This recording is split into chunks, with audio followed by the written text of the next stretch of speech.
I wanted to make this short video. Um, Hopefully it'll be short. This is Yusuf Alta here at my channel.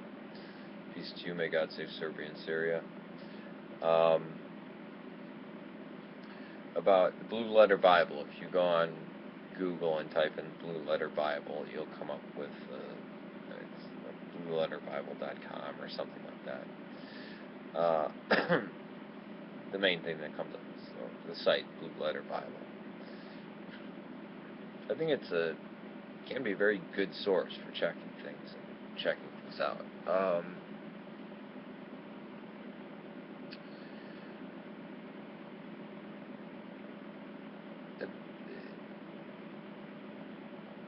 To me, the best translation of the Bible that we have in English is, bar none, the NASB. If you're going word for word. The New American Bible, not the NASB, but the New American Bible, the Catholic Bible, it's known as the New American Bible, is, I believe, excellent also. There's another Catholic Bible that I believe is excellent. The criticism I have of the Blue Letter Bible, which is a site, it's not a version of the Bible, it has a ton of different versions, it excludes any of the Old Testament. It excludes a lot of the Old Testament of what Protestants might refer to as apocryphal, or what Roman Catholics call deuterocanonical, but what Christians had always called the Old Testament. And it was not until the Counter-Reformation, when they held this council to try to reconcile Protestants with Catholics, which, again, didn't do anything. It's like Vatican II. It just watered things down more, where the Catholics came out and said, Tobit and Judith, and Esdras, or Tobit and Judith, and Maccabees. I mean, they're just like, it's kind of, it's not as authoritative as,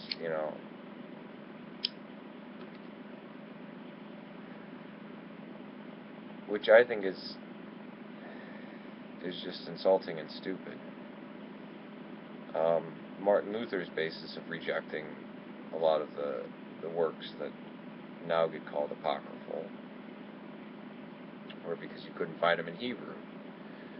Well, the problem with that is that the Hebrew text that he was working from came from 1,000 years later than the Septuagint. It's much later, and that in the Septuagint we find probably, because there's certain words in the Hebrew scriptures that they don't know what they mean. There's only one of them. There was no dictionaries back then. There's only one word of what the pre-Christian Jews actually meant, and the Septuagint was like highly regarded. I mean, it was considered holy from God. This is like how the King James onlyists would treat the King James Bible. This is pretty much how a lot of Jews saw the Septuagint, up until Christianity started gaining speed. By the end of the first century, they were like, yeah, we're not going to use that anymore, because we're going back to the Hebrew stuff, and then we're going to, and was it really cut up at Jamna, or was it in the 2nd century when they did it?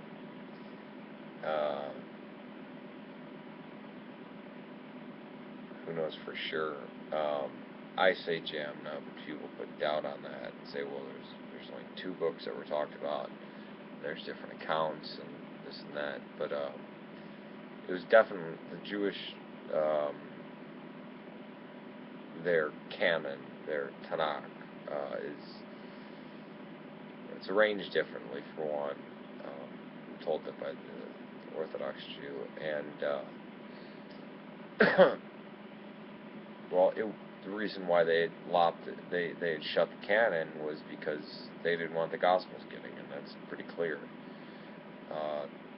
And a lot of the things that are in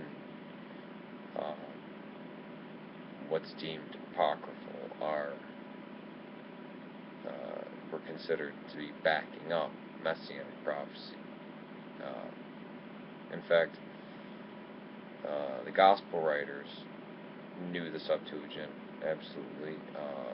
The apostles, when they quote from the Old Testament, mostly use the Septuagint. But yet the Blue Letter Bible doesn't. I mean, you can't look up Maccabees or Wisdom or anything like that. And so, I mean, Baruch ben Neriah, the Wisdom ben Sirach. Actually, it's the Wisdom of Jesus. Jesus ben Sirach, but Sirach, ben Sirach, son of Sirach.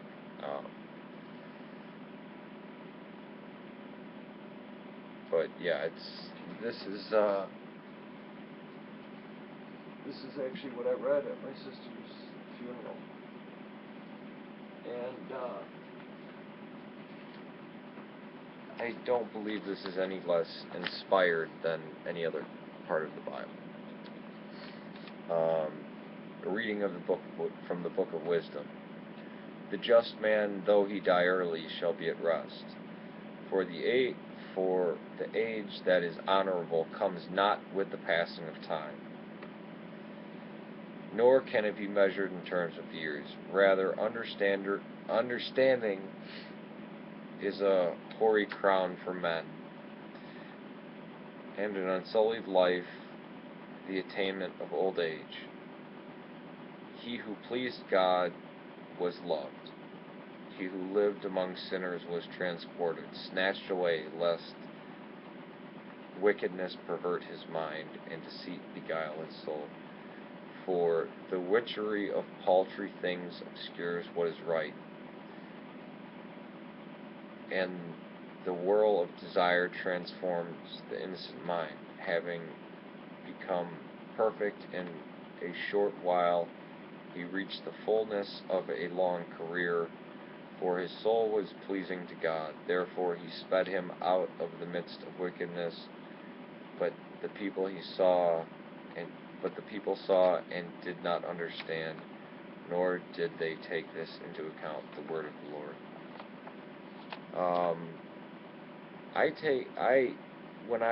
Because I've reread this a few times since I've had to read it that day.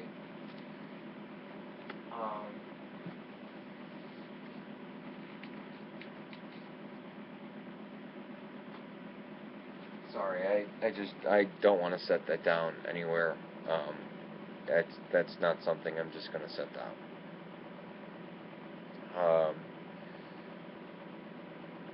Many times in the Old Testament, or even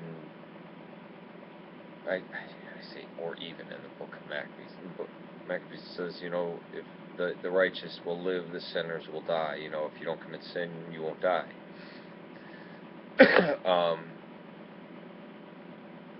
Which this kind of, says no. Those people who are writing that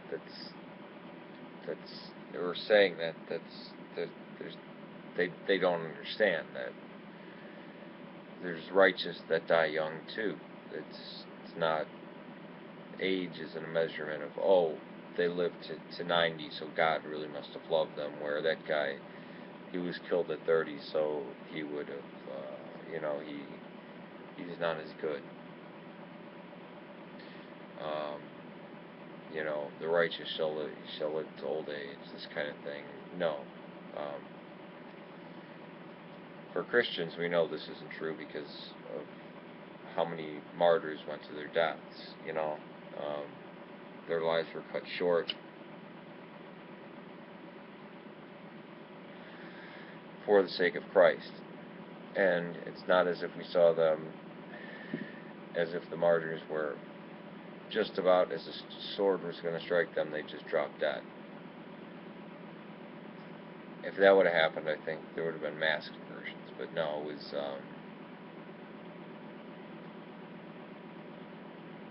or maybe not. But there was a lot of blood spilled in the soil. I remember, I think it was an account by Eusebius, that talks about Saturn and Saturninus, the father and son, who were tortured to death.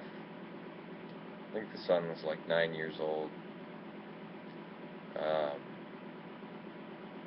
and the father was, I don't know what age, I don't think they gave an age for him, I think like 30s or something like that, but yeah, it was, I mean, are the child martyrs any less?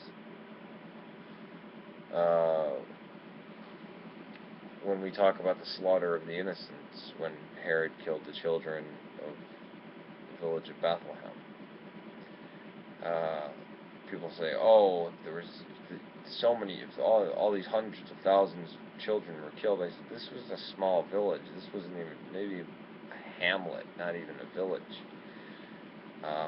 It probably would have been less than 10, and 10 being a super inflated figure. I mean, children, I think it was children under the age of 2. How many children died at birth? So, yeah, it was probably like 3. And they say, well, why wouldn't this be, because I've had these anti-theists, why wouldn't it be recorded if there's so many thousands of infants being slaughtered? It probably didn't reach into double digits. Well, it almost definitely, I'm not going to say for sure it didn't reach into double. It wasn't, 10 or over that. But it's super unlikely that it was over 10 or even over 8. Yeah, it's, why wouldn't it be recorded? Who's going to record it?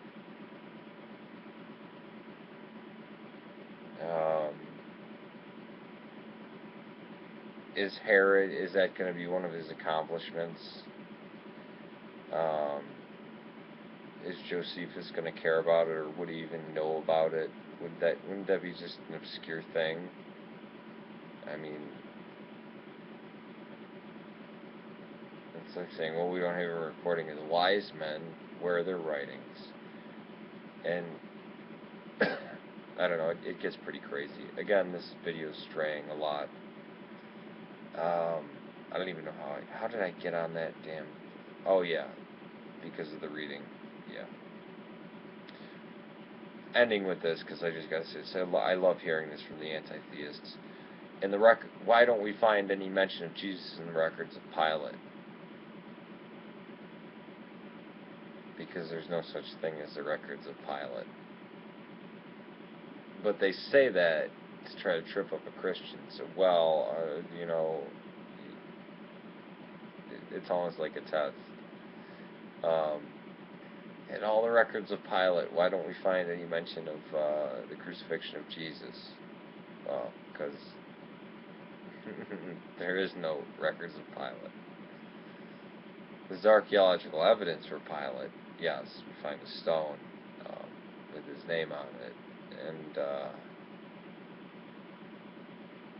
there's historical sources, but no records of Pilate. No. Again, he probably couldn't write. He probably had a scribe. But whatever. So, best translation, NASB. Disappointing that the Blue Letter Bible does not include what gets called Apocrypha. Yet, I still like it as a place to go. So, thumbs up for it, but some criticism on it. Take it easy. Peace to you. Wow, I gotta get to church. Peace. Take it easy. Bible that I believe is excellent. The criticism I have of the Blue Letter Bible, which is a site, it's not a version of the Bible. It has a ton of different versions. This is it excludes any of the Old Testament. It excludes a lot of the Old Testament of what Protestants might refer to as apocryphal, or the main thing that comes up is the site Blue Letter Bible. I think can be a very good source for checking things out.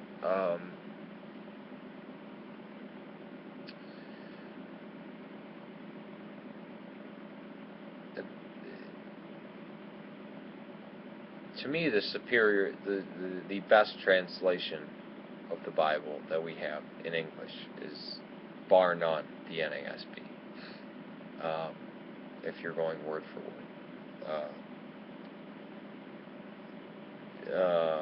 The New American Bible, not the NASB, but the New American Bible, the Catholic Bible, is known as the New American Bible, is, I believe, excellent also. There's another Catholic Bible.